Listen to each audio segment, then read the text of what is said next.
estamos aqui em Isaías capítulo 6 e também em Atos dos Apóstolos capítulo 2. Vamos ver o paralelo entre essas duas passagens. Você pode acompanhar na sua casa, aonde você estiver, na escritura. O capítulo 6 de Isaías vai descrever que ele vê o Senhor assentado num trono. Então Isaías declara que é um homem de lábios impuros e que habita com pessoas de impuros lábios. Como que ele poderia ser a boca de Deus se ele era dessa forma? Os seus lábios eram impuros. Olha o reconhecimento de Isaías quando está sendo comissionado a falar em nome do Senhor. No capítulo 2 de Atos você vai ver algo semelhante. Você vai encontrar que desce línguas de fogo. São vistas línguas de fogo repousar sobre eles.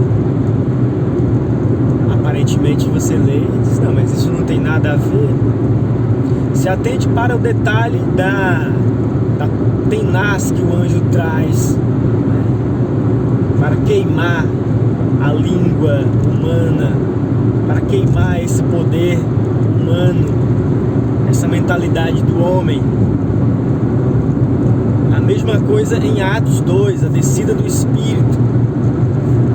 É a mesma coisa. Essas línguas de fogo não tem nada a ver com línguas estranhas. Essas línguas de fogo é o próprio Espírito Santo. É o batismo que o João profetizou, o João Batista. Aquele batizará com fogo, Espírito. E então, quando isso acontece, você está pronto, você está comissionado agora, porque é o Senhor falando em teus lábios. O grande diferencial é que Isaías estava ainda na lei, no Velho Testamento, e agora no capítulo 2 de Atos, tudo estava completo, e então ali se inicia o ministério do Espírito, não mais da letra, mas o ministério do Espírito, onde o próprio Deus estaria a ensinar o povo. O próprio Deus é o ministro, e isso até os nossos dias não é compreendido das pessoas, a não ser desses poucos a quem o Senhor se agrada revelar esse mistério. Quem é que conhece o Filho, senão o Pai? E o Pai, senão o Filho? Ou aquele a quem o Filho quiser revelar? Veja que há escolhidos para essa obra, há escolhidos para ver Deus. Não se trata de nossos méritos. Você pode ficar o mais santo que você imaginar se consagrando, você nunca verá a Deus com seus próprios méritos. Ver a Deus é simplesmente uma eleição. Os puros de coração verão a Deus. Isso não tem nada a ver com ser puro aqui, mas se trata do plano do próprio Deus. Como ver Deus, senão aquele que veio do próprio Deus? Esse sim verá Deus. Aquele que habita no seio do Pai, esse o fez conhecer. Quem habita no seio do Pai? A palavra. A palavra habita no seio do Pai como unigênito, e essa palavra se fez carne e revelou a coisa toda. E agora, aonde entra eu, aonde entra você?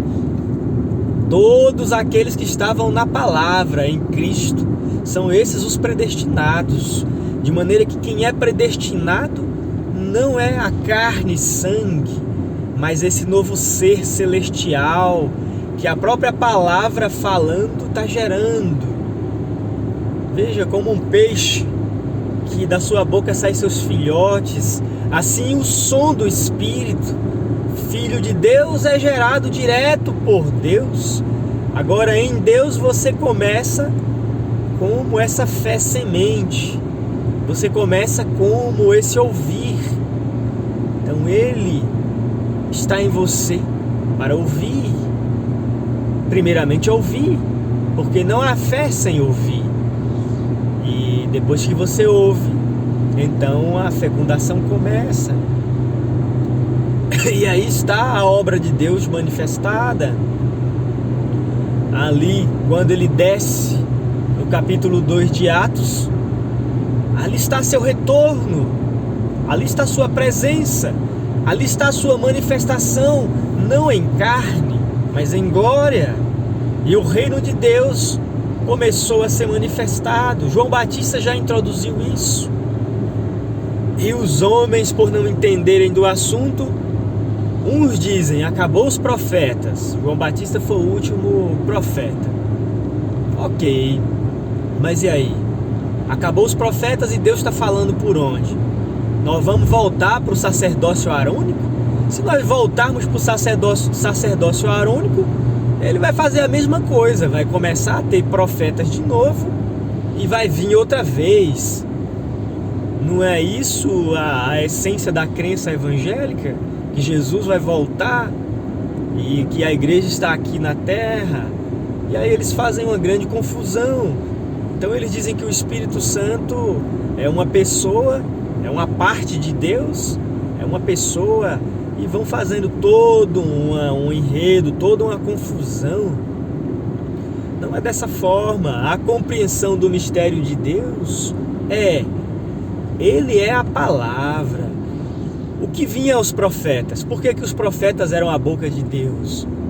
Porque a palavra vinha a eles, e então eles reproduziam aquela mesma palavra. Quando Moisés jogou terra para o ar e disse haja pulgas, era a palavra falando na boca de Moisés, não era o homem Moisés, mas a palavra falando. E no dia que essa palavra se fez carne, ela própria veio, se fez carne, o que é que aconteceu? Encerrou os profetas, encerrou o ministério arônico. Deus não mais estava no templo. Em verdade, ele nunca esteve em templo feito por mão humana, mas de forma alegórica, de forma simbólica, se construiu o grande templo de Salomão, e ali você tinha todos os rituais da lei como figura, como alegoria, até que o que é perfeito viesse. No Pentecostes, o que é perfeito aparece. O reino de Deus vem sobre as pessoas que ele elegeu. Não foi para o mundo dos dias de Pedro, Tiago, André. Houve eleitos ali para isso. No capítulo 13 de Atos, versículo 48, você vai encontrar que os gentios que são ordenados para a vida, esses receberam o evangelho, porque são ordenados. E assim é em todos os tempos. É anunciado o evangelho para te resgatar do tempo. Então, quando o Espírito Santo desce sobre alguém, esse alguém vai ser gerado dele e vai vencer o tempo, vai vencer esse velho homem. E essa volta de Jesus, essa volta é em glória. Essa volta não é no tempo, não está limitada ao elemento tempo. As pessoas estão aguardando ele voltar por não terem essa compreensão. O Espírito Santo não se trata de uma pessoa à parte, mas é o próprio Deus. No capítulo 14 de João você pode entender bem isso. Leia o capítulo 14 de João e entenda. Ele fala que o Espírito que ele vai enviar da parte do Pai já estava ali habitando com eles, mas que viria para morar. E esse Espírito o mundo não pode ver. Se não vê, não recebe. Mas eles estavam vendo esse Espírito de verdade. Quem era ele? Ele mesmo encarnado. Não se trata de Deus ser várias pessoas, e até várias pessoas. Você, eu e toda a igreja. Não é isso que Paulo nos traz? Quem é Jesus, se não a igreja? Ele é a igreja, o corpo e a cabeça da igreja. A hora chegou em que a coisa toda foi revelada.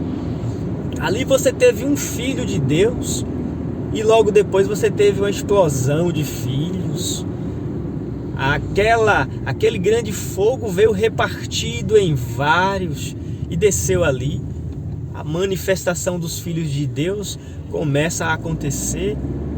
O que aqui está no Monte da Transfiguração, no capítulo 17 de Mateus?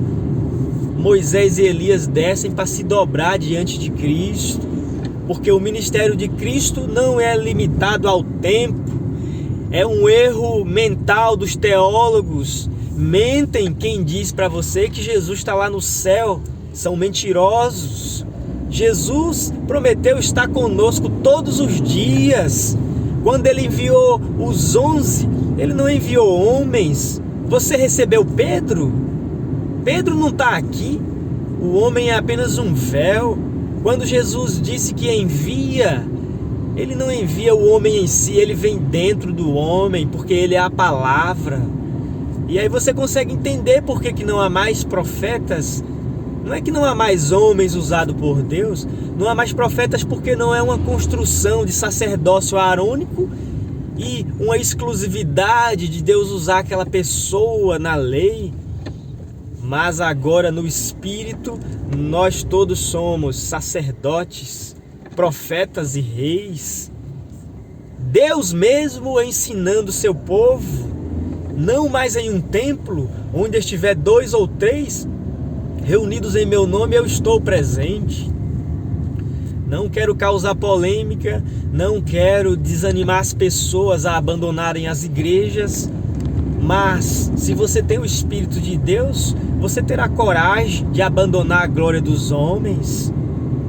Quem dos apóstolos permaneceu no templo? Quem dos apóstolos, quem dos discípulos do Senhor e até mesmo o próprio Jesus ficou batendo continência para Anás e Caifás, para o sistema religioso? O véu rasgou-se. Se você tem o Espírito de Deus, você não vai ficar preso na Assembleia de Deus, na Batista. Todo esse sistema humano precisa estar rasgado, porque a obra de Deus não é argamassa. Aqueles a quem Deus concedeu essa palavra, esse Espírito que desce, não vai ficar preso num sistema denominacional. Vai dizer como aquele anjo disse a Maria: você está procurando aquele que vive, ele não está mais aqui, ele não está mais na minha denominação. Jesus está querendo andar, morar dentro de você. Pare de querer buscá-lo num templo ou num monte. A hora vem e agora é em que os verdadeiros adoradores adoram o Pai em espírito e em verdade. O ministério do Espírito tem vindo e as igrejas, as pessoas não conseguem enxergar isso porque elas não podem ver. Se elas não podem ver, não podem receber. Se você entende o que eu estou falando, você recebe e você se torna a mesma coisa. Quem recebe um profeta em galardão, recebe galardão de profeta, porque é receber a palavra. Lavar os pés é receber em sua casa. Quem pode ouvir o Evangelho, a não ser esses que são ordenados? Quem tem ouvidos, ouça o que o Espírito diz às igrejas. E quem é que tem ouvidos? Quem Deus fez para ouvir? Tu és bem-aventurado porque ouve, e porque você ouve, a fecundação se dá, a manifestação virá. Nem todos são chamados para falar, mas todos para ouvir. E se você não é chamado para falar, você não é menor, porque o grande é Ele. Humanamente falando, nós todos somos terrenos, e a grandeza é expressar isso. A grandeza de João Batista era esse reconhecimento. Cadê os João Batistas de hoje? Os sacerdotes que têm coragem de dizer: o meu pai sacerdote, não cuide que Deus está lá, porque Ele me levou ao deserto. E é das pedras que Deus está levantando filhos a Abraão. Possa você ver o Senhor nessa hora em um trono, e possa vir esse serafim com essa tanás, com essa língua de fogo, e queimar seus lábios, e a partir de então você ser essa manifestação do Pai. Aí está o reino de Deus restaurado. Não fique com a cabecinha que os apóstolos tinham imaginando uma restauração de Israel, como eles perguntaram ali no primeiro capítulo de Atos, a mentalidade de que Jesus iria vir no governo humano. Quando eles receberam o Espírito Santo, não foi feito mais essas perguntas. Eles trouxeram a compreensão do que é o reino. Capítulo 12 de Hebreus, o que Paulo diz: recebemos um reino que não é dessa criação, não passará. E não haverá isso espetáculo visível aos olhos humanos, mas todo aquele que é de Deus, esse verá a Deus.